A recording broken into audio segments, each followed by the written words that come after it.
Hi everyone, here is your exit slip for today. Please don't forget to properly capitalize your first and last name and select your homeroom. If you do not remember what your new pod letter might be, please let us know in the chat.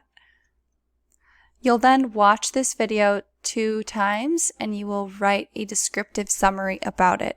If you need some help, you have your handy dandy summarizing nonfiction notes here to help you, and your little text boxes here about this video.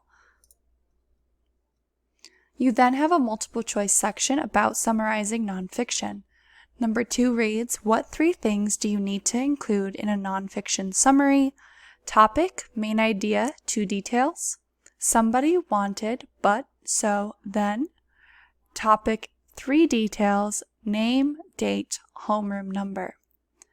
Number 3 reads, how do you find the main idea of an article? You find important facts, you pray to the sun gods for it, you look for repeated ideas in the text or video, you look for the most interesting sentences.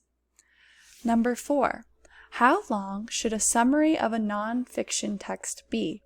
2 to 3 sentences, 5 to 6 sentences, 7 to 8 sentences, 9 to 10 sentences.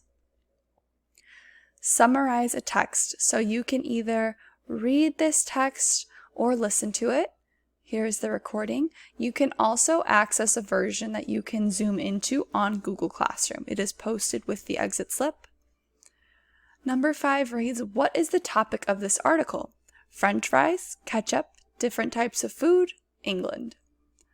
Number 6, what were some of the ingredients in the first ketchup recipe? The brine of pickled fish, mushrooms, walnuts, salt, vinegar, wine, tomatoes, salt, a sweaty sock, anchovies, cloves, mushroom juice. Number 7, when did the first tomato ketchup become known, or as it says in the article, hit the presses? 1727, the 1600s, 1812, the day Miss Hahn was born. And finally, you will summarize this text right here, and you can always use your summarizing nonfiction notes. If you need help, please type in the chat. We are here for you, and you guys are going to do great.